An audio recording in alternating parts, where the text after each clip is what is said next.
इस कार्यक्रम के पुण्यार्जक हैं सेठी छाबड़ा परिवार निवासी गुवाहाटी एवं कोलकाता, स्वर्गीय श्री कवरी लाल जी सेठी एवं स्वर्गीय श्री सुमेर मल जी छाबड़ा की पुण्य स्मृति में श्रीमती रतनमणि देवी सेठी, श्रीमती इंदिरा देवी छाबड़ा।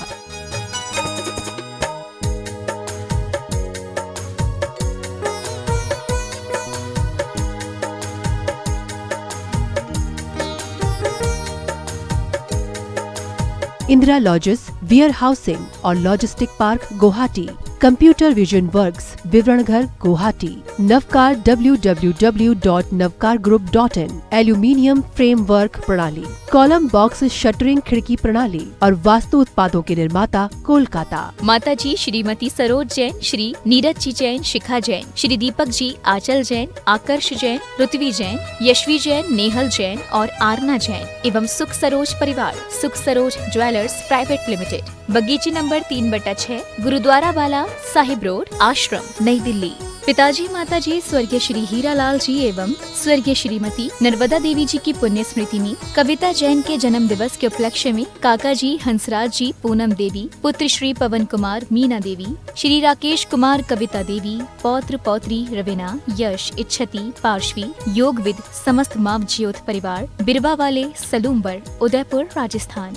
श्री SP जैन, श्रीमती प्रमिला जी जैन, निवासी पारस कुटीर, C38A, कालका जी, नई दिल्ली। अल्पना, संदीप, पलक एवं नमन, अबू धाबी, यूनाइटेड अरब अमीरात। डॉक्टर वरुण, प्रियंका, सम्यक एवं स्वस्ति, पारस कुटीर, C38A, कालका जी, नई दिल्ली। डॉक्टर नीलम, डॉक्टर विजय, इरा एवं Vivaan, Canberra, Australia. Doctor Nitin Jain, doctor Kalpana Jain, पुत्र श्रुत जैन, पुत्री अमिया जैन, P21, नवीन शाहदरा, दिल्ली 32।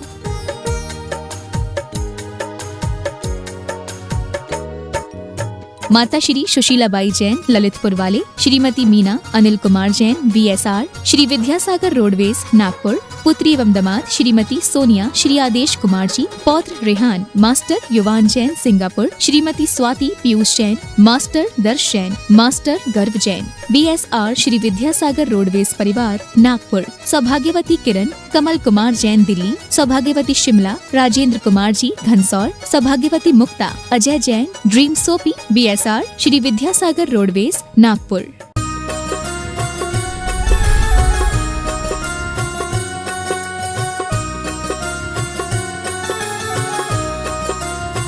बोलिए आदिम तीर्थ आदिनाथ भगवान की जय जय जय। बोलिए मल्लीनाथ भगवान की। वर्तमान शासन नायक भगवान महावीर स्वामी की। श्रीमद संस्कृति संवर्धक आचार्य देव विद्यासागर जी महाराज की। परम पूज्य महामना मुनिराज प्रमासागर जी महाराज की। परम पूज्य अरह सागर जी महाराज की। तीर्थराज सम्मेश शिखर जी की।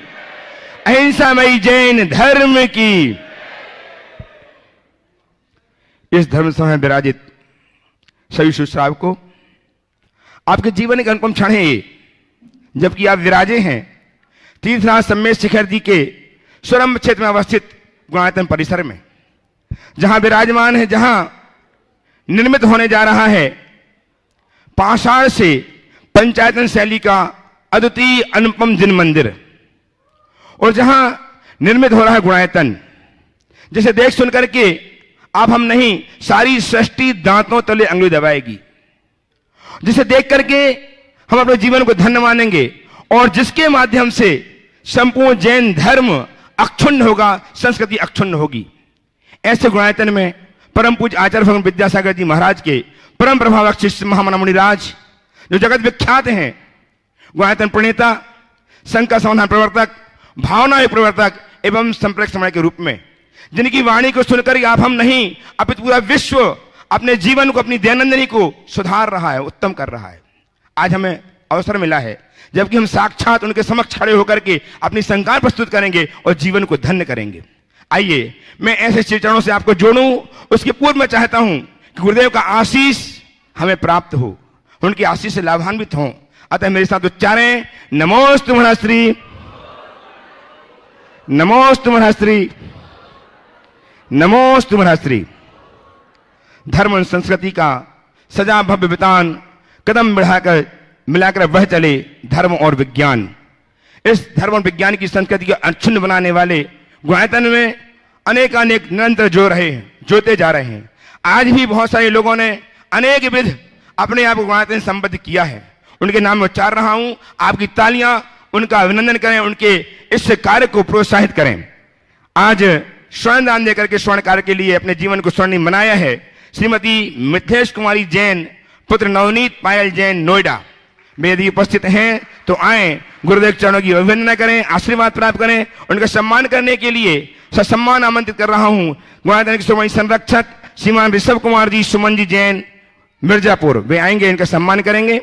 साथ ही आज जिन्होंने श्रीमती मीनाक्षी जैन, धर्मपति चंद्रगुप्त जैन, मेरठ यूपी, इन्होंने भी स्वर्ण दान देकर अपने जीवन धन्य किया है। अपने स्थान में खड़े होकर के गुरुदेव चरणों की अभिवंदना करें, आशीर्वाद प्राप्त करें। श्रीमती माया जैन, दिल्ली, ये भी अपने स्थान में खड़े होकर के गुरुदेव चरणों की अभिवंदना करें, आशीर्वाद प्राप्त करें। चलिए आइए, श्रीमान ऋषभ जी सम्मान करेंगे। आपकी तालियां इनके अभिनंदन के लिए। इन निर्माण मित्र के रूप में पहले जुड़ चुकी गुणायतन से, इसलिए उनका साधुवाद करते हैं, इनका अभिनंदन करते हैं, इनका सम्मान करके हर्षित हो रहे हैं। आपकी तालियां लगातार बजती रहे। निर्माण मित्र के रूप में संबद्ध हुई है और आज इन्होंने स्वर्ण दान देकर के अपने जीवन को स्वर्णिम बनाया है। बहुत बहुत साधुवाद। मैं आमंत्रित कर रहा हूं श्रीमती सरोज जैन, संगीता जैन, दिल्ली को। वे आए, गुरुदेव चरण का अभिवंदन करें, आशीर्वाद प्राप्त करें। हाँ बैठिए बैठिए, यही तो आपको तो है। श्रीमती सरोज जी, संगीता जैन आ जाए, गुरुदेव चरणों की अभिवंदन करें, आशीर्वाद प्राप्त करें। इनका सम्मान करने के लिए ससम्मान आमंत्रित है गुणायतन के ट्रस्ट श्रीमान संरक्षक श्रीमान विजय कुमार जी जैन, सतना। वे आए, उनका सम्मान। श्रीमान प्रेमचंद जी प्रेमी, कटनी, श्रोमणी संरक्षक गुणायतन, वे भी आ जाए विजय कुमार जी के साथ और सम्मान करेंगे श्रीमती सरोज जैन, संगीता जैन, दिल्ली का। आपकी तालियां लगातार इनके सम्मान बजती रहें। इनके पुण्य की अनुमोदना करके आप अपने जीवन को धन्य करें। आज निर्माण निधि के रूप में अपने आप को संबद्ध किया है दिल्ली से श्री अभिषेक जी जैन ने। अपने स्थान में यदि हो तो उपस्थित होकर के, खड़े होकर के आशीर्वाद प्राप्त करें।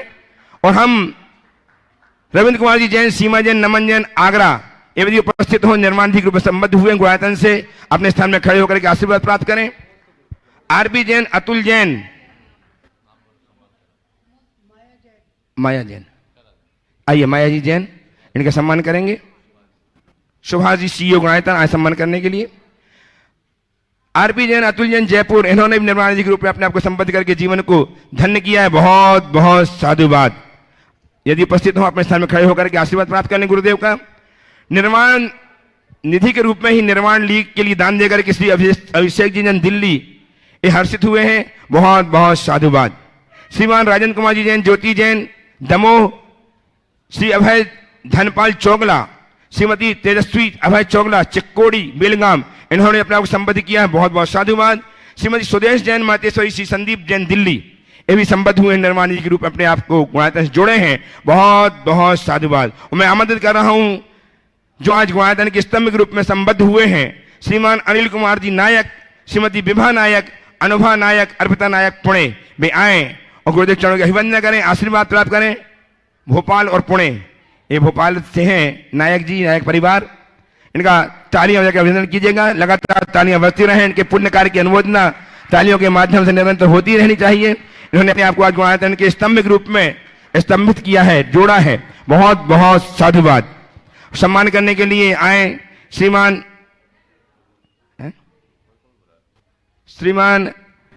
किसको बोला दूं, मुकेश जी ढाना उपस्थित हैं, गुणायतन के ट्रस्टी। सम्मान करने के लिए आ जाएं और आपकी तालियां निरंतर सम्मान में बजती रहें।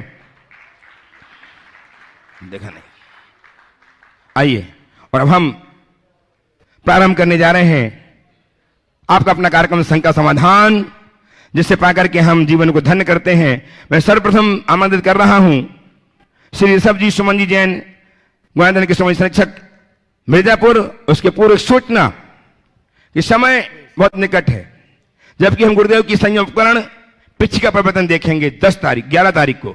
और 10 तारीख को नैमित्तिक अधिवेशन होगा। अगले सप्ताह आज के ही दिन नैमित्तिक अधिवेशन, गुणायतन का नैमित्तिक अधिवेशन होगा। 11 तारीख को पिछ का परिवर्तन होगा। गुरुदेव की 1 बजे से 5 बजे तक इसका कार्यक्रम झिनवाणी चैनल पर लाइव प्रसारित किया जाएगा। 12 तारीख को, 13 तारीख को गुरुदेव पहाड़ की परिक्रमा करेंगे, सम्मेद शिखर क्षेत्र की पर्वतराज की परिक्रमा होगी। 12 तारीख को रास्ते में 12 तारीख को नीमिया घाट में आहार होगा, वहीं पर शाम का संकट समाधान होगा और 13 तारीख को पुनः वहां से निकलेंगे, प्रवास चलेंगे और आकर के गुणायतन में आकर के गुरुदेव की आहारचर्या संपन्न होगी। अपना प्रश्न करें श्रीमान ऋषभ जी, तैयार हैं। श्रीमान खुशहाल जी जैन, मुंबई। गुरुदेव के पावन चरणों में मिर्जापुर समाज, मेरे परिवार का बारंबार नमोस्तु नमोस्तु नमोस्तु। हे भगवान, भ्रष्टाचार मुक्त भारत के लिए अयोध्या जी में एक श्रृंखलाबद्ध गोष्ठियाँ चल रही हैं। उसमें महावीर भगवान के तुलसीदास और वाल्मीकि जी का तो नाम लिया ही जा रहा था। इस बार उस गोष्ठी में किसी विद्वान ने, साकेत महाविद्यालय कोई डॉक्टर कौन थे उनका नाम नहीं याद आ रहा है, उन्हें भगवान महावीर के 5 उपदेशों का उन्होंने वर्णन किया। उसमें उन्होंने कहा कि भ्रष्टाचार की मुक्ति के लिए अस्तेय धर्म, अस्तेय महावीर भगवान का जो प्रमुख उपदेश, उसमें अस्तेय के लिए उन्होंने बहुत जोर दिया कि अगर प्रजा और तंत्र, शासन तंत्र दोनों इसको अपना ले तो बहुत कुछ भ्रष्टाचार से मुक्ति मिल सकती है। और राम राज्य की परिकल्पना के लिए उन्होंने कहा कि भगवान महावीर के 5 उपदेश, सत्य, अहिंसा, अपरिग्रह, अस्तेय और ब्रह्मचर्य, तो उन्होंने कहा अगर इसको अपना लिया जाए तो राम राज्य भी भारत में आ सकता है। गुरुदेव कहाँ तक सार्थक है? 100% सार्थक है। सच्चे अर्थों में भ्रष्टाचार की अस्तेय का अर्थ भी गुरुदेव, आस्ते यानी अचौर, चोरी का त्याग कर दो, भ्रष्टाचार खत्म। भ्रष्टाचारी अपने आप में चोरी है, समझ गए। और दूसरी बात, राम राज्य लाने का सिर्फ सवाल है, बिल्कुल भगवान महावीर के द्वारा दिए गए 5 व्रत पूरे विश्व में शांति और सद्भावना को स्थापित करेंगे। और यदि ऐसा हर व्यक्ति अपना ले हृदय से तो हमें कभी ताले लगाने की जरूरत ही नहीं पड़ेगी। पर मनुष्य के मन में पलने वाली लिप्सा इतनी प्रगाढ़ है कि वह अपनी स्वार्थ वृत्ति के कारण अन्य बातों को अनदेखा कर देता है। नतीजा हम सबके सामने। नमस्ते गुरुदेव। आइए श्रीमान कुशाल जी जैन, मुंबई। तैयार हैं श्रीमान सुनील जी? सुमन जी भी पूछेगी, बोलो। अच्छा, पूछे पूरी। चरणों में सत सत नमन। गुरुदेव कहते हैं कि मनुष्य जो भावना भाता है उसकी जरूर पूरी होती है। तो हम कई सालों से एक ही भावना भाते हैं कि हे भगवान, मुझे हर भाव में जैन कुल मिले। मेरा हर भाव के लिए, जब तक मुझे मोक्ष की प्राप्ति ना हो तब तक हर भाव के लिए रात्रि भोजन का त्याग और क्या बोलते हैं आलू प्याज आदि सब पंचुदंबर का त्याग रहे, और मेरी समाधि मरण हो, मेरे धर्म में निरंतर आगे बढ़ती रहूं, और क्या बोलते हैं, तो क्या भावना, मेरी भावना पूर्ण हो जाएगी भगवान? थोड़ा और आगे भालो कि भगवान मुझे जल्दी मुक्ति मिल जाए तो सब पूर्ण हो जाए।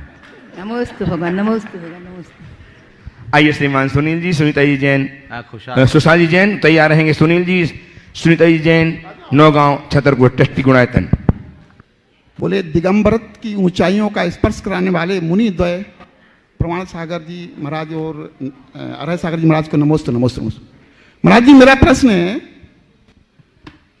सम्मेद शिखर, तीर्थराज सम्मेद शिखर जी की पवित्रता को बनाए रखने के लिए साधु परमेष्ठी, समाज और कमेटियों का क्या कर्तव्य है? देखिए, तीर्थ की पवित्रता को बनाए रखने के लिए सभी को सचेष्ट रहने की जरूरत है। साधु संतों का काम है समाज को सही मार्गदर्शन देना और अपनी चर्या और क्रिया से एक आदर्श उपस्थित करना।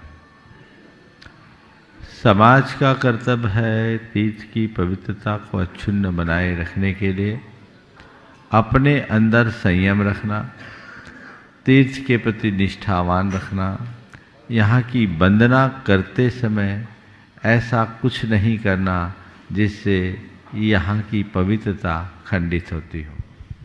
और कमेटी का, खासकर आपने तीर्थ क्षेत्र कमेटी का सवाल किया, तो तीर्थ क्षेत्र कमेटी की सबसे बड़ी जिम्मेदारी है कि इसके अस्तित्व और अस्मिता की सुरक्षा के लिए तत्पर रहना, सब प्रकार की व्यवस्था को सुव्यवस्था बना के रखना, अपनी आंखें खोल के रखना, यदि कहीं कुछ भी असंगत दिखे तो उसका हर प्रकार से निवारण करने की कोशिश करना और समाज को चाहिए कि जब भी जरूरत पड़े कमेटी के साथ खड़े होकर तत्पर। नमोस्तु महाराज। महाराज एक जिनवाणी में एक शब्द आता है सप्तभंगी, इसका अर्थ मेरे को समझ में नहीं आ रहा, इसका क्या मतलब होता है? सप्तभंगी यानी शाद्वाद का जो कथन होता है वो 7 प्रकार से होता है। सप्तभंगी का शब्द अर्थ पारिभाषिक अर्थ है, ये जैन धर्म का एक विशिष्ट पारिभाषिक शब्द है। प्रश्नवशात एकस्मिन् वस्तुनि मुख्य गौण रूपेण प्ररूपणा सप्तभंगी। प्रश्न के अनुसार एक ही वस्तु में मुख्य और गौण की प्रणाली से तत्व के प्रतिपादन की प्रक्रिया का नाम सप्तभंगी है। तो भगवान की जो वाणी होती है वो शाद्वाद रूप होती है और शाद्वाद में 7 भंग हैं। शाद अस्ति, शाद नास्ति, शाद अस्ति नास्ति, शाद अवक्तव्य, शाद अस्ति अवक्तव्य, शाद नास्ति अवक्तव्य, शाद अस्ति नास्ति अवक्तव्य। ये 7 भंग होते हैं, उसको सप्तभंगी कहते हैं। आइए श्रीमान सुनील जी, सुनीता जी जैन, नौगांव छतरपुर षष्ठी गुणायतन तैयार हैं। श्रीमान प्रदीप जी, अन्ना जी गंगवाल और साथ में आए श्री दिलीप जी, ललिता जी काला, षष्ठी गुणायतन धुलियाल गंगा। नमोस्तु महाराज जी, नमोस्तु महाराज जी, नमोस्तु महाराज जी। महाराज जी अक्सर प्रवचनों में रत्नाकर्ण श्रावकाचार्य में एक शब्द आता है समदघात क्या होता है, समुद्घात क्या होता है और इसे किसे होता है महाराज जी? देखिए, समुद्घात एक विशिष्ट पारिभाषिक शब्द है। समुद्घात का मतलब है अपने मूल शरीर से संपर्क छोड़े बिना हमारी आत्मा का शरीर से बाहर फैलना। ये कई स्थितियों में बनता है। मूल शरीर को छोड़े बिना आत्मा प्रदेशों का शरीर से बाहर निकलना समुद्घात कहलाता है। और ये समुद्घात कई स्थितियों में होता है। 7 प्रकार के समुद्घात हमारे आगम में हैं, जिनमें हम आप सबके जीवन में 3 प्रकार के समुद्घात कभी भी संभव है। जी महाराज। उसमें है एक वेदना समुद्घात, कषाय समुद्घात और एक मारणांतिक समुद्घात। 7 की चर्चा मैं नहीं करूँगा। वेदना समुद्घात क्या है? वेदना की तीव्रता में आत्मा के प्रदेशों का शरीर से बाहर निकलना। प्रायः लोग जब छटपटाते हैं तो उस घड़ी में कभी कभी हमारे आत्मा हमारे शरीर से तिगुने प्रमाण फैलती। इस बात को ध्यान रखना, तिगुने प्रमाण तक ही फैलेंगे, उससे ज़्यादा नहीं। कुछ लोग बोल देते दवाई तक चले जाते, ये मनगढ़ंत बात है। आगम में ऐसा नहीं। तो अपने शरीर से तिगुने प्रमाण बाहर फैलते हैं। बहुत छटपटाते हैं, किसी प्राणी को तकलीफ होती है तो वो जो अंदर से आत्मा के प्रदेश बाहर निकलते हैं। इसी प्रकार एक समुद्घात है कषाय समुद्घात। कषाय समुद्घात क्या होता है? कषाय की तीव्रता में हम कभी अपने आप से बाहर हो जाते हैं, चाहे वो क्रोध हो, चाहे मान हो, चाहे माया हो, लोभ हो। हमारे यहाँ 2-3 मुहावरा है। आपे से बाहर होना। जी महाराज। यानी बाहर हो गए? हो गए? जी महाराज। ओठ फड़फड़ाने लगते हैं, बाहें तन जाती है ना, धड़कन बढ़ जाती है, शरीर में अतिरिक्त बल जैसा आ जाता है। ये क्रोध समुद्घात है। मान में फूल गया, ये मान समुद्घात है। और कभी हर्ष से गदगद हो जाते हैं तो फूला न समाया, या फूल के कुप्पा हो गया, है ना। देखो, जब आप लोग क्रिकेट का मैच देखते होगे और किसी जमे हुए बल्लेबाज का कैच यदि बॉलर खुद लेता है तो कितनी जोर से उछलता है, जी महाराज जी। है ना। हाँ, है ये उदाहरण सही? जी बिल्कुल सटीक है ना? बिल्कुल ये सही क्या है? ये कषाय के उद्वेग में अचानक जो हमारे परिणामों का उफान होता है उससे होता है। इसी तरह एक मारणांतिक समुद्घात होता है, वह मृत्यु के कुछ क्षण पूर्व जी महाराज जी।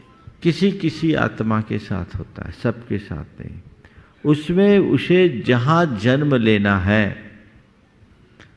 उस जगह को देख के वापस लौट आता है। जय हो जय हो जय हो।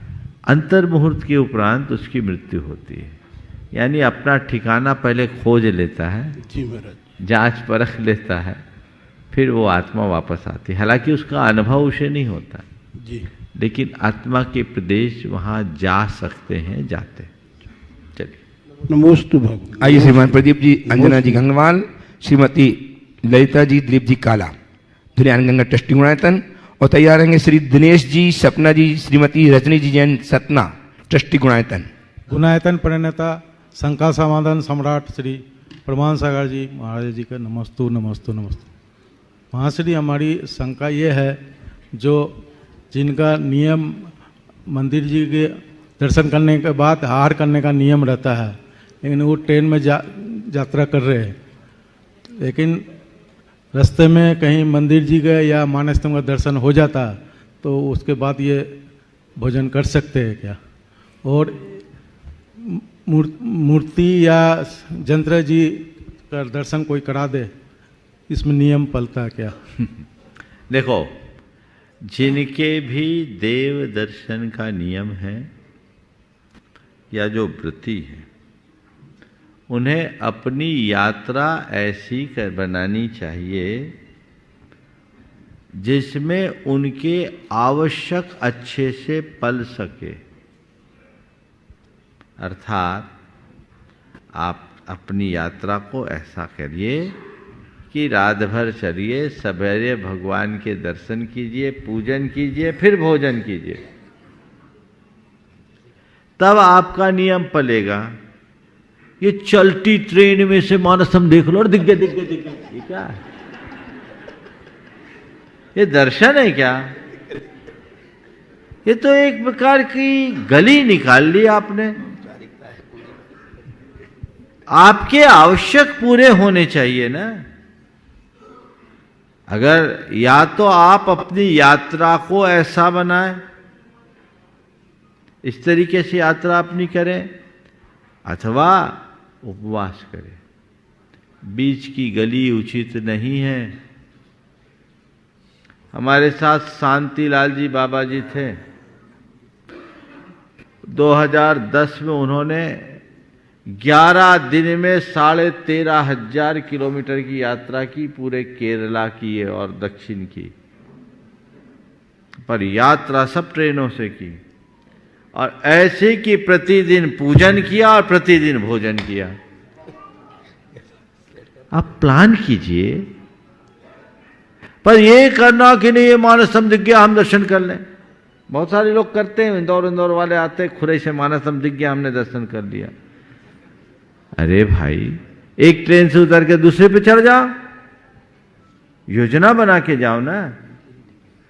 ये आपके दर्शन के नियम का पालन नहीं है, आपके आवश्यक की पूर्ति नहीं है। आप आत्मसंतुष्टि कर लो, बात जुदी है। फिर कई लोग तो करने लगे, भगवान को ही ले आओ स्टेशन, स्टेशन ले आओ भगवान को, धन है। हाँ, कोई स्पेशल ट्रेन वगैरह हो, लंबी यात्रा हो 2-3-4 दिन की, तो एक बार ऐसा हुआ है, श्रवण बेलगोल के लिए ट्रेन चली थी एक स्थान से, तो उसमें एक बोगी को ही को पूजा कक्ष बना दिया था, चल बिंब ले गए थे। वो एक अलग चीज़ है, क्योंकि 3 दिन की यात्रा थी। पर 1 दिन की यात्रा यदि है, और बहुत समूह की यात्रा थी, पूरी ट्रेन की यात्रा थी, वो बात जुदी है।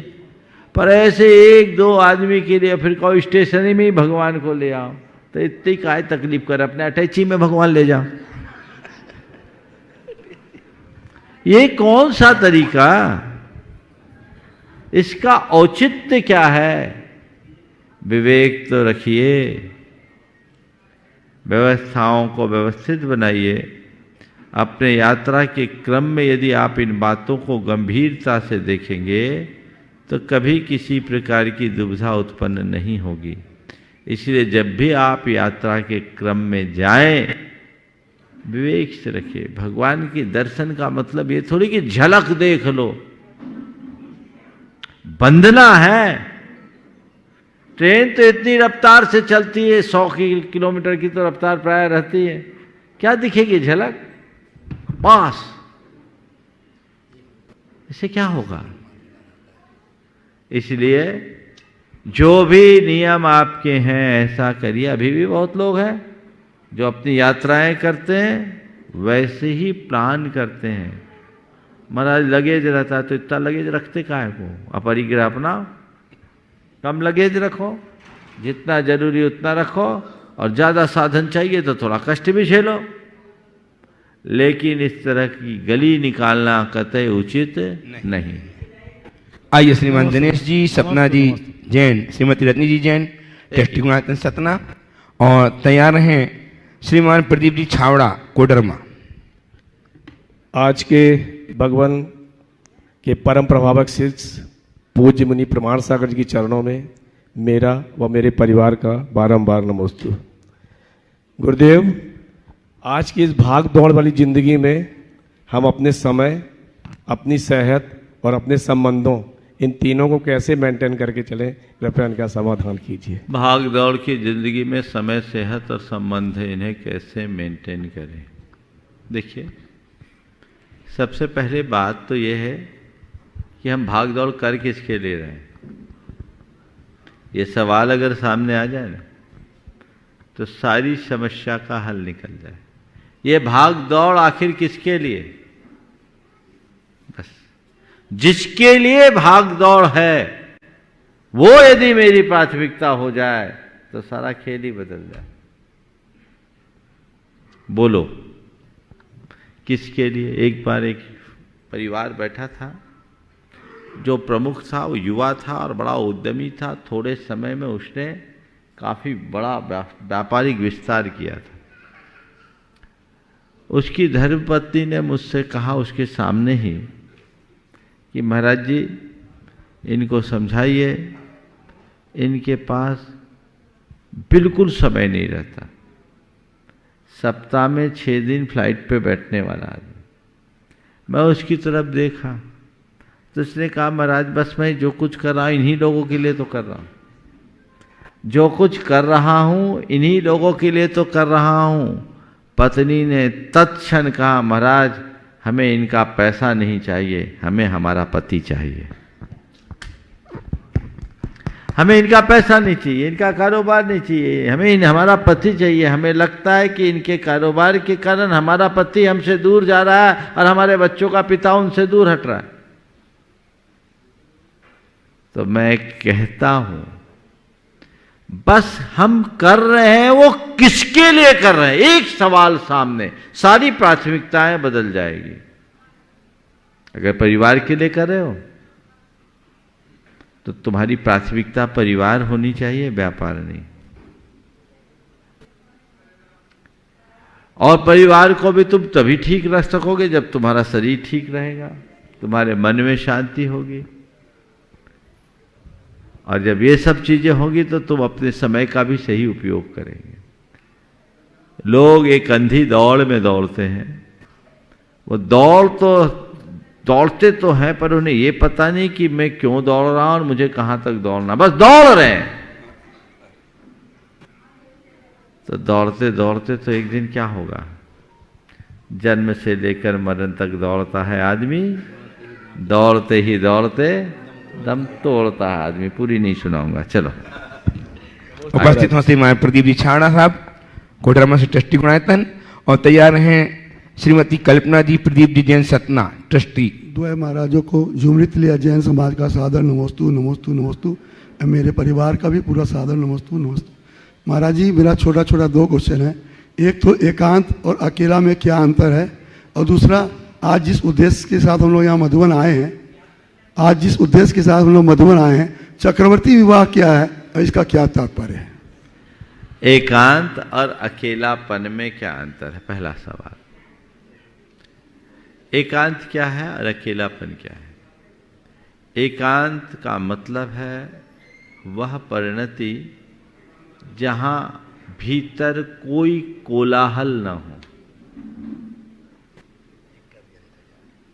बस अपने साथ संबंध हो, स्वयं के साथ स्वयं का संवाद, वो एकत्व है जहां सारा शोर खत्म, अपेक्षाएं नष्ट। और अकेलापन जहां हम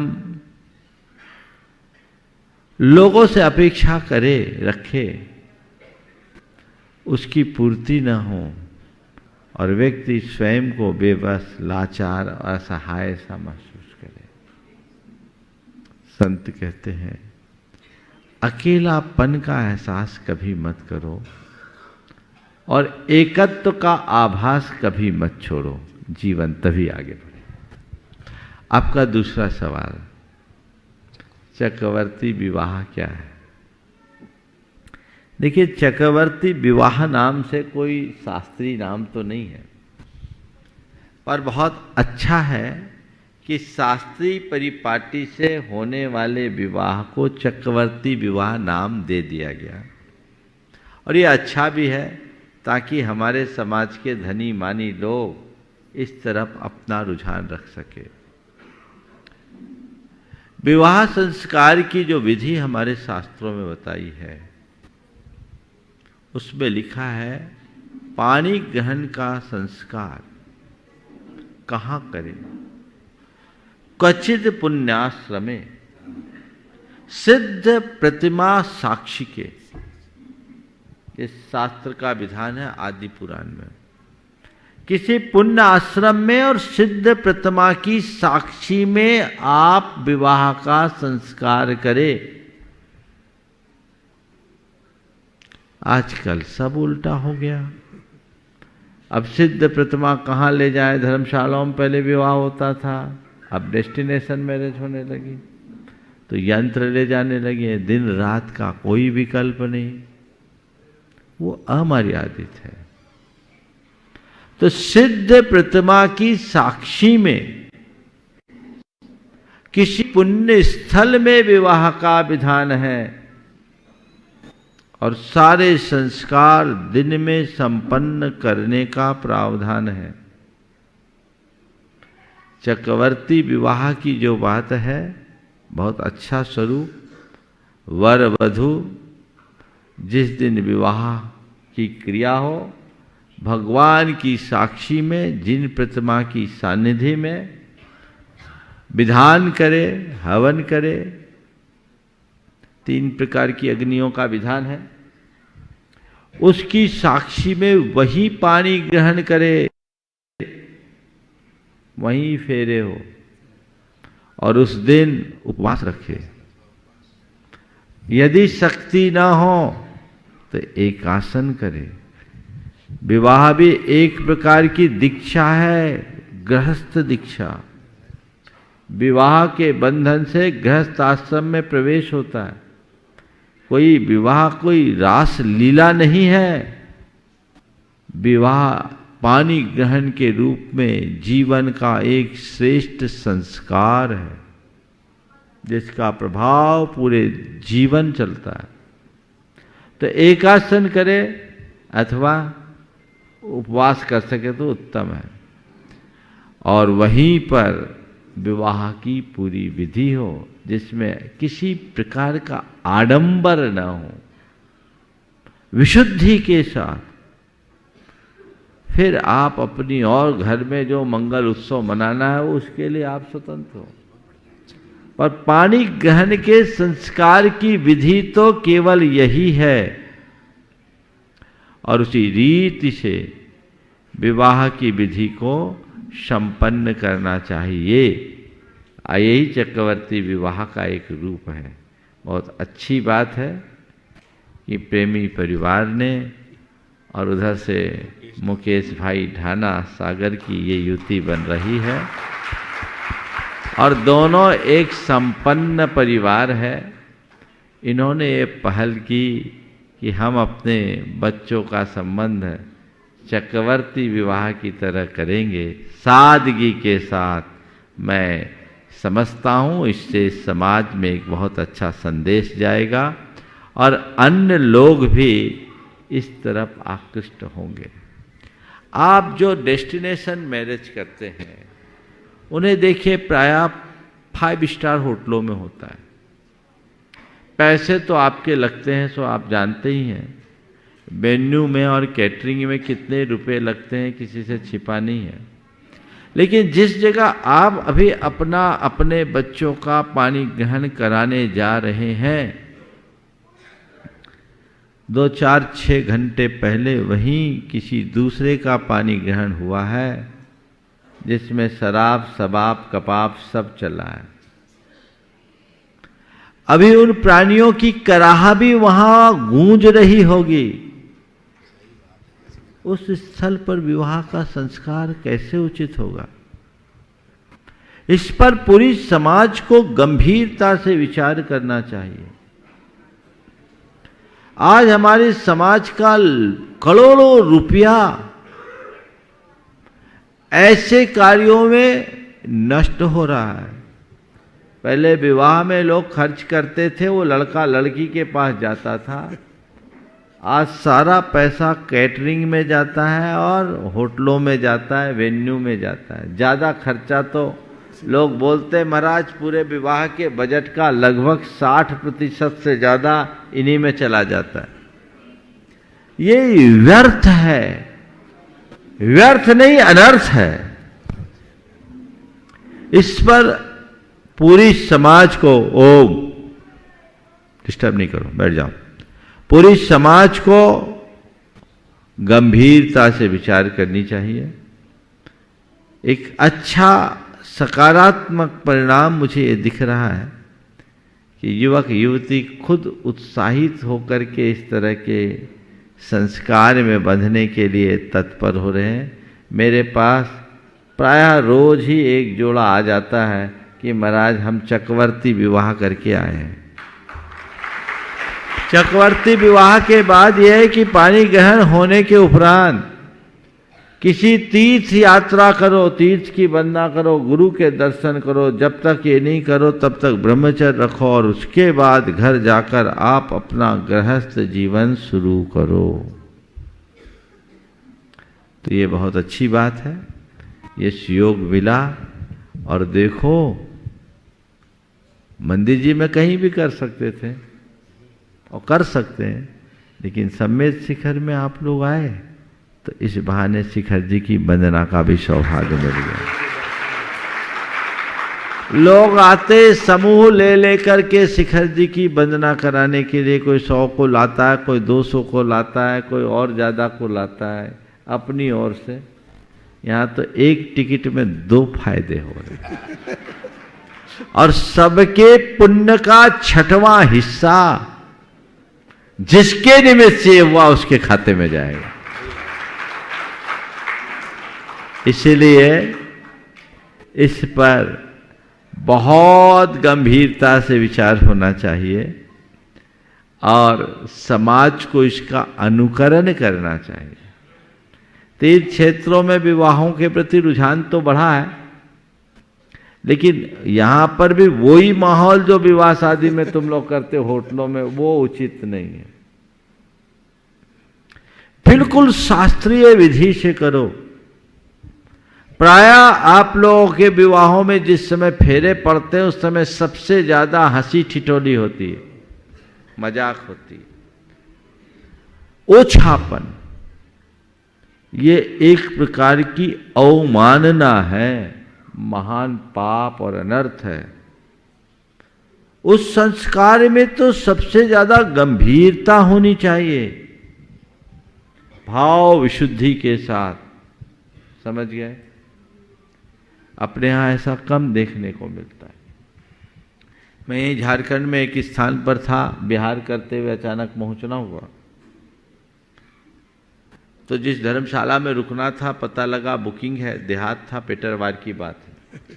वहाँ एक अजैन भाई के शादी थी, समाज चिंतित थी, अब जगह नहीं थी, मुझे भी रुकना था। बोले महाराज आज यहाँ विवाह है। मैंने सोचा अब उपाय नहीं है, रत जगह होगा और क्या होगा। लेकिन मैं आपको क्या बताऊं, उनके यहाँ जो पानी ग्रहण का संस्कार करीब करीब 1.25 घंटा चला। उनके पंडित मंत्रोच्चार पूर्वक इतने अनुशासन से संपन्न कराए कि मैं कुछ पल के लिए दंग रह गया। बोले ये है विधि। कोई हंसी, और सारे लोग सम्मिलित थे। आप लोग ज्यादा पढ़े लिखे हो, कहां जा रहे हैं, हमारे संस्कार कहां खो रहे हैं। तो इन बातों पर गंभीरता होनी चाहिए। मांगलिक प्रसंगों में आमोद प्रमोद और उत्सव में कोई निषेध नहीं करिए, लेकिन हमारे जो संस्कार हैं उनको तो सुरक्षित रखना जरूरी है। और यदि गुरु भक्त लोग भी ये नहीं करेंगे तो फिर क्या होगा। सब भाग दौड़ में लगे हैं और एक दूसरे को दिखाने में लगे हैं। किसको दिखा रहे हो? सही मार्ग पर चलोगे तो अच्छा परिणाम आएगा। उपस्थित हों श्रीमती कल्पना जी, प्रदीप जी जैन सतना, ट्रस्टी गुणायतन। तैयार हैं श्रीमान अक्षय जी जो चिरंजीव वर हैं आज, और मनाली जी जैन जो कहाँ से हैं, ढाना सागर से हैं। दोनों अपने मम्मी पापा के साथ खड़े होंगे। ये चक्रवर्ती विवाह करने के लिए गुरुदेव श्री चरणों में आए हुए हैं। अक्षय मनाली अक्षय जी श्रीमान रमेश चंद जी के सुपुत्र। पूज्य मुनि श्री जी के श्री चरणों में त्रैवार नमोस्तु नमोस्तु नमोस्तु। महाराज श्री जी सारी शंकाएं कल्पना जी की। नमोस्तु महाराज श्री। महाराज श्री, हमेशा ये कहा जाता है कि संस्कार और तहजीब का बहुत प्रभाव पड़ता, संस्कार और तहजीब का सामने वाले पर बहुत प्रभाव पड़ता है। महाराज जी, ना चाहते हुए भी कभी कभी हम सब समझते हैं, तब भी कुछ ऐसी बातें हो जाती हैं जो सामने वाले के दिल को दुखी कर देती हैं। तो ये समझ, इसका पैमाना क्या है और ऐसा कौन सा हमारा व्यक्तित्व का प्रभाव है जो सामने वाले पर पॉजिटिव पड़े? देखिए, हम न चाहते हैं तो भी सामने वाले पर विपरीत प्रभाव पड़ जाता है।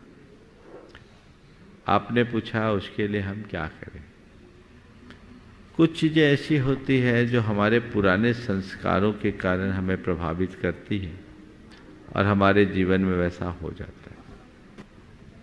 उससे बचने के 2 उपाय हैं, क्योंकि संस्कार उभर जाते हैं, अनचाहे में होता है। 2 उपाय।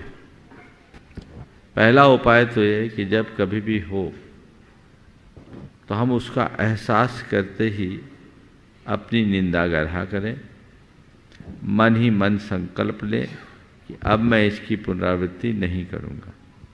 और दूसरा, सामने वाले से क्षमा मांग ले, माफ़ कीजिएगा मुझसे गलती हो गई।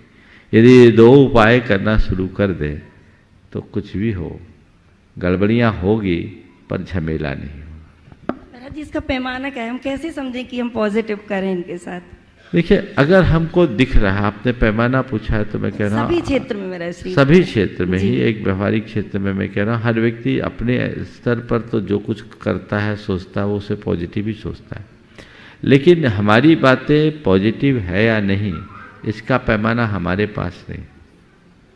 सामने वाले की जो बातें हमें अच्छी लगे,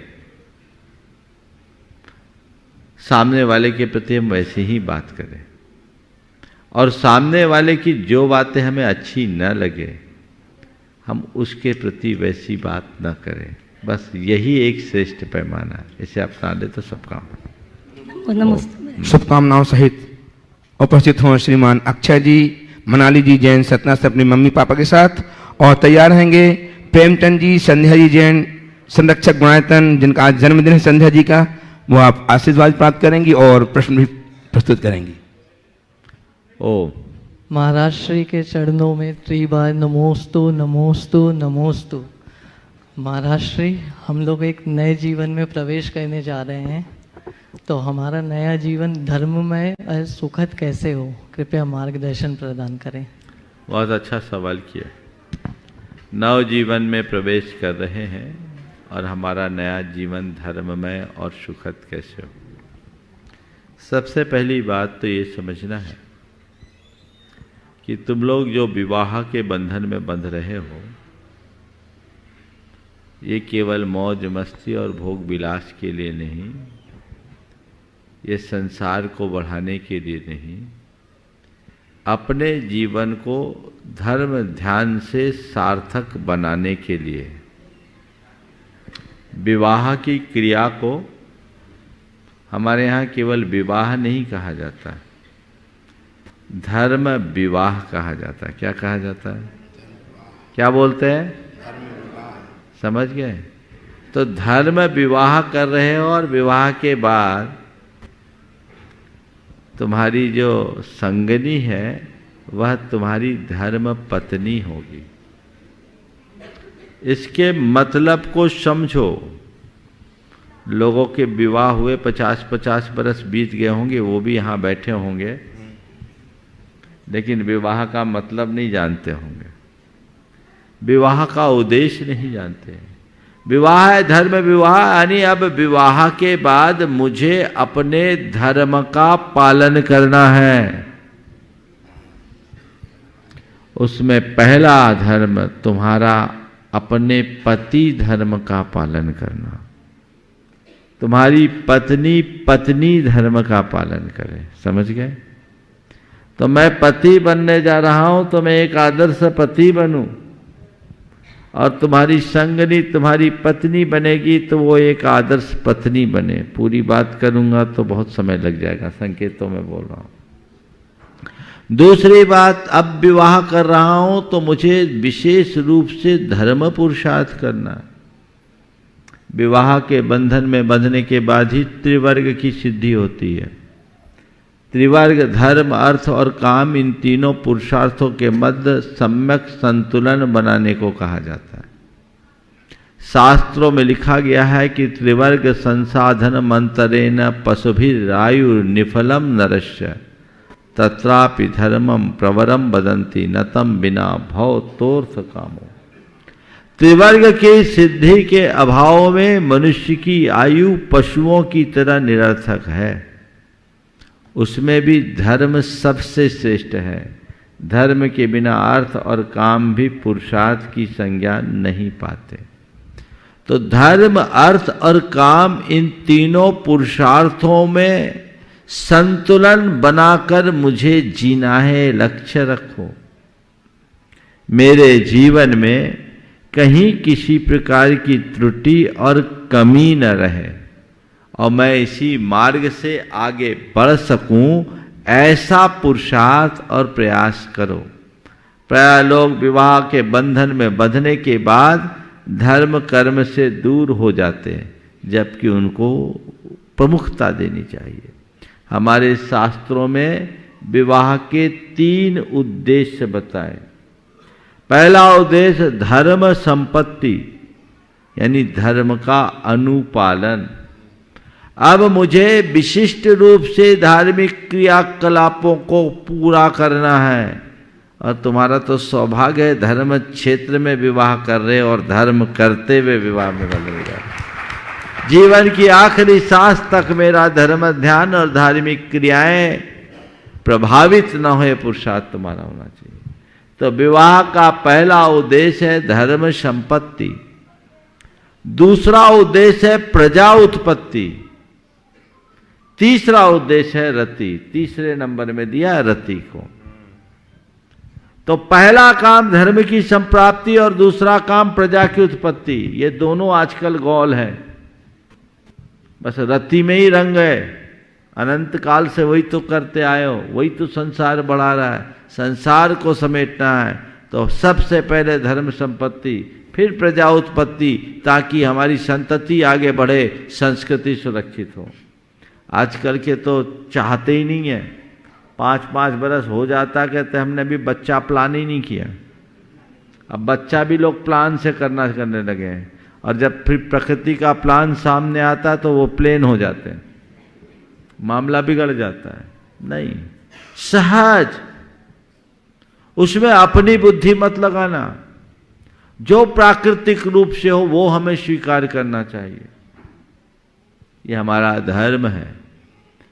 आधुनिकता में चूंकि आज के सभी युवक युवती पढ़े लिखे हैं, तो वो अलग ढंग से सब कुछ करने लगे हैं, पर ये सब बातें अशास्त्रीय है और इसके दूरगामी परिणाम भी बहुत खराब निकलते हैं। इसलिए इन बातों पर पूरी तरह गंभीर होकर विचार करना चाहिए और जीवन को उसी क्रम से आगे बढ़ाना चाहिए। आशीर्वाद। मोनाली जी पूछेंगी? एक ही पूछना है, चलो पूछो। नमोस्तु महाराज जी। महाराज जी, आचार्य श्री जी कहते हैं कि एक कन्या उभय कुल वर्धिनी होती है, और अब जब मैं दूसरे कुल में जा रही हूँ तो मेरे क्या कर्तव्य हैं, कृपया मार्गदर्शन दीजिए। देखो, दूसरे कुल में जा रही हो तो क्या कर्तव्य है, बस मैं एक ही पंक्ति में उत्तर दूंगा, ज़्यादा नहीं दूंगा। जैसे अब तक मैंने अपने माँ बाप और कुल का गौरव बढ़ाया है, अपने आचार और व्यवहार से उस कुल का भी गौरव मुझे बढ़ाना है। अब मेरा घर, वही घर मेरा घर है और मुझे उस घर को सुंदर बनाना है। बस ये लक्ष्य लेकर के चलोगे तो जीवन में कभी विफल नहीं हो। उपस्थित हो श्रीमती संध्या जी, श्रीमान प्रेमचंद जी जैन, संरक्षक गुणायतन सागर से तैयार हैं। बोलो। श्रीमान अभय जी धनपाल जी चौगुला, तो डिस्ट्रिक्ट जज मैंगलोर, कर्नाटक। सवाल तो करो। हाँ, रास्ता अलग आज है, जन्मदिन है इनका। सवाल तो करो तुम। हाँ। नमोस्तु महाराज श्री, नमोस्तु नमोस्तु महाराज श्री। मेरा ही नहीं, मेरी उम्र के हर वर्ग के लोगों का ये प्रश्न है कि जब इस पड़ाव में पहुंचे तो अपना जन्मदिन कैसे सार्थक करें। हाँ, आपने पूछा इस पड़ाव में पहुंचे तो अपना जन्मदिन कैसे सार्थक करें। बस इस पड़ाव में पहुंचते ही सोच लो, अब मेरे पास समय कम, काम ज्यादा है। क्या बोल रहा हूं? समय कम, काम ज्यादा है। तो अब जब समय कम और काम ज्यादा है तो मुझे वो काम अच्छे से निपटाना है जो ज्यादा जरूरी है। गैर जरूरी कामों को नजरअंदाज करो और जरूरी कामों को आगे बढ़ाने का प्रयास करो। मैंगलोर कर्नाटक से उपस्थित हो डिस्ट्रिक्ट जज श्रीमान अभय जी धनपाल जी चौगुला, और तैयार हैं श्रीमती शिक्षक गुणायतन श्रीमती आरती जी पुष्पराज जी जैन, कन्नौज, मुंबई। नमस्ते महाराज, नमस्ते महाराज, नमस्ते महाराज। मैं कर्नाटक से आया हूँ, डिस्ट्रिक्ट जज हूँ। मेरे साथ धर्मपत्नी और मेरे मित्र भी आए हैं। यहाँ शंका समाधान में ऐसा कोई सवाल नहीं है जो पूछा नहीं गया हो। मेरा सवाल भी रिपीटेड होगा, फिर भी मैं पूछना चाहूँगा। 6 महीने पहले मुझे सुप्रीम कोर्ट के एक जज साहब से मिलना पड़ा, और वो आगे चीफ जस्टिस ऑफ इंडिया भी बनने वाले हैं। और जब उन्हें पता चला कि मैं जैन हूँ, वो जैनिज्म के बारे में वो पूछने लगे। एक मिनट फिर से बोलिएगा दोबारा, सुनाने में। 6 महीने पहले मैं सुप्रीम कोर्ट एक चीफ जस्टिस से मिला था प्रोटोकॉल ड्यूटी में, और जब उन्हें पता चला कि मैं जैन हूँ तो जैनिज्म के बारे में मुझे पूछने लगे। और वो राम जन्मभूमि में भी सरकार की तरफ से अपना वकालत किया था और हिंदुत्व के बारे में बहुत अभ्यास किया था। उन्होंने पूछा, वेद और उपनिषद में जैनिज्म क्यों उल्लेख नहीं है? आप कहते हैं 5000 से भी ज़्यादा पुराना जैनिज्म है, तो इसके बारे में हमें सटीक रिप्लाई देने को नहीं हो गया। ऐसा बहुत संदर्भ आता है कि वेद और उपनिषद से भी पिछला जैनिज्म है, तो हमारा उत्तर क्या होना चाहिए महाराज जी? बहुत अच्छा। पहले तो मैं चाहूंगा एक बार जोरदार करतल ध्वनि अभय जी के लिए कर दीजिए। ये इस उम्र में 7 दिन का सम्मान करना चाहेंगे। हाँ। साथ ही मैं चाहता हूँ गुणायतन CF और श्रीमान सुनील जी जाएं, उनका सम्मान करें। हमारे दिगंबर जैन समाज के गौरव हैं, इनका सम्मान कीजिएगा। डॉक्टर श्रीमान सुनील जैन, डॉक्टर प्रद्युम्न जी जैन, ट्रस्टी गुणायतन। मैं कह रहा था, इतनी एक जिला और सत्र न्यायाधीश होने के साथ साथ इनकी बड़ी अच्छी धार्मिक अभिरुचि है, और इस क्षेत्र में यदि धार्मिक लोग आगे बढ़ते हैं तो हम सबके लिए बहुत गौरव का विषय है। आपने जो सवाल किया उस संदर्भ में मैं आपसे कहूँगा, आपको चाहिए कि आप उन्हें बताएं कि अकेले ऋग्वेद की 141 ऋचाओं में भगवान ऋषभ देव का स्तुति परक उल्लेख है। इसके साथ अथर्ववेद, यजुर्वेद, सामवेद में भी भगवान ऋषभदेव का उल्लेख है। अनेक पुराण ग्रंथों में भी भगवान ऋषभदेव और अन्य तीर्थंकरों का उल्लेख है।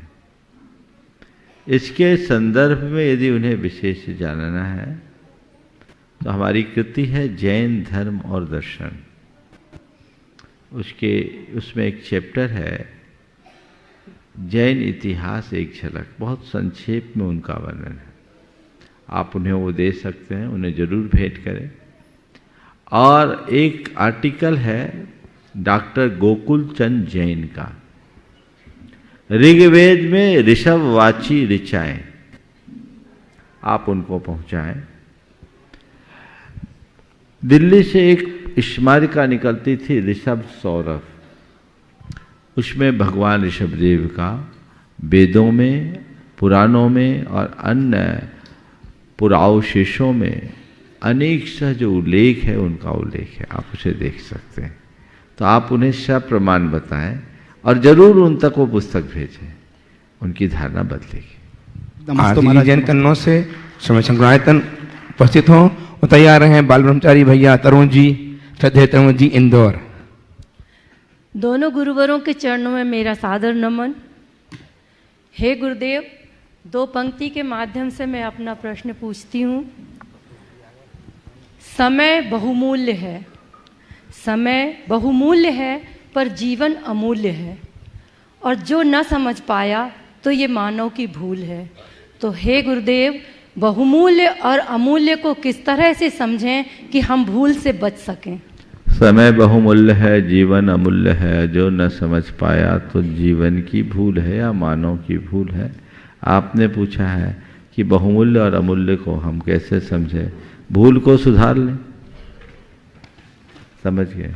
भूल को अगर हम सुधार लेंगे तभी हमें बहुमूल्य और अमूल्य का बोध होगा। हमारी सबसे बड़ी भूल ये है कि जो बहुमूल्य है हमें उसका कुछ मूल्य समझ में नहीं आता, और जो अमूल्य है हम उसका मूल्य आंकना सीखते हैं, हम उसको मूल्यांकन करते हैं बाहर से। जिस दिन हमारी ये भूल सुधर जाएगी उसी दिन हम समय के मूल्य को समझेंगे और अपने भीतर के अमूल्य तत्व को पहचान सकेंगे, उसका सही मूल्यांकन कर सकेंगे। जब तक भूल भरी दृष्टि है तब तक कुछ भी नहीं हो सकता। आइए भैया तरुण जी। ओ पूज्यपाद के चरणों में कोटिशः नमोस्तु। भगवान पुण्य की बहुत सारी क्रियाएं करते हैं, कुछ उपदेश से, कुछ साधन से और कुछ समय से। लेकिन जो पुण्य की क्रियाएं हैं उस पुण्य को सुरक्षित कैसे करें? बहुत अच्छा सवाल है, हालांकि समय के बाद इनका नंबर आया है। अपने पुण्य को सुरक्षित कैसे करें, बड़ा अहम प्रश्न है। मैं तो एक ही बात कहता हूं, बीज को सुरक्षित कैसे रखा जाता है? बोलो। ठीक भूमि पर रोपण कर। हाँ, बीज को सुरक्षित रखने के लिए उसे उर्वरा भूमि में बोना पड़ता है। अपने पुण्य को सुरक्षित रखने के लिए उसे उत्तम क्षेत्र में लगाना पड़ता है। पुण्य को भोगोगे पुण्य विनष्ट होगा, और पुण्य को अगर आप अच्छे क्रियाओं में लगाओगे तो अनंत गुना फलेगा। तो पुण्य से पुण्य की अभिवृद्धि होती है, पुण्य को भोगने में नहीं, पुण्य को त्यागने में।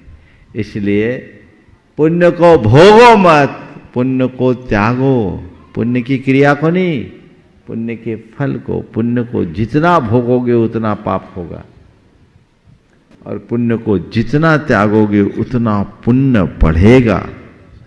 इसलिए अपना पुण्य सुरक्षित रखना चाहते हो तो नवतर पुण्य करने के लिए सतत क्रियाशील रहो। उत्तम भूमि में बोने का अभ्यास करो, जीवन सफल होगा। यहीं पर विराम। बोलिए परम पूज्य आचार्य गुरुवा श्री विद्यासागर। जय जय जय।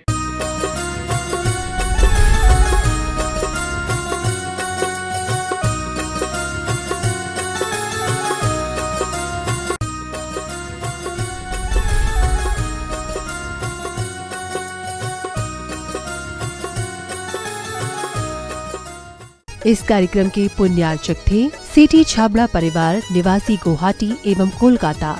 स्वर्गीय श्री कवरी लाल जी सेठी एवं स्वर्गीय श्री सुमेरमल जी छाबड़ा की पुण्य स्मृति में श्रीमती रतनमणि देवी सेठी, श्रीमती इंदिरा देवी छाबड़ा।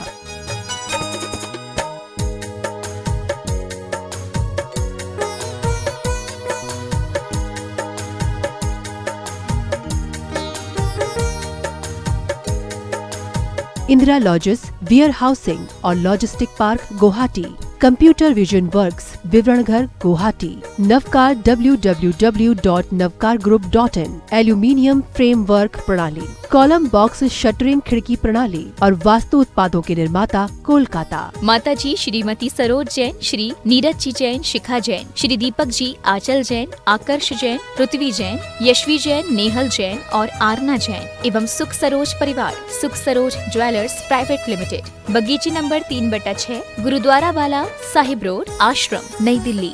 पिताजी माताजी स्वर्गीय श्री हीरालाल जी एवं स्वर्गीय श्रीमती नर्मदा देवी जी की पुण्य स्मृति में कविता जैन के जन्म दिवस के उपलक्ष्य में काका जी हंसराज जी, पूनम देवी, पुत्र श्री पवन कुमार, मीना देवी, श्री राकेश कुमार, कविता देवी, पौत्र पौत्री रवीना, यश, इच्छति, पार्श्वी, योगविद, समस्त माव ज्योत परिवार, बिरवा वाले, सलूम्बर, उदयपुर, राजस्थान। श्री SP जैन, श्रीमती प्रमिला जी जैन, निवासी पारस कुटीर, C38A, कालका जी, नई दिल्ली। अल्पना, संदीप, पलक एवं नमन, अबू धाबी, यूनाइटेड अरब अमीरात। डॉक्टर वरुण, प्रियंका, सम्यक एवं स्वस्ति, पारस कुटीर, C38A, कालका जी, नई दिल्ली। डॉक्टर नीलम, डॉक्टर विजय, इरा एवं Vivaan, Canberra, Australia. Doctor Nitin Jain, doctor Kalpana Jain, पुत्र श्रुत जैन, पुत्री अमिया जैन, P21, नवीन शाहदरा, दिल्ली 32।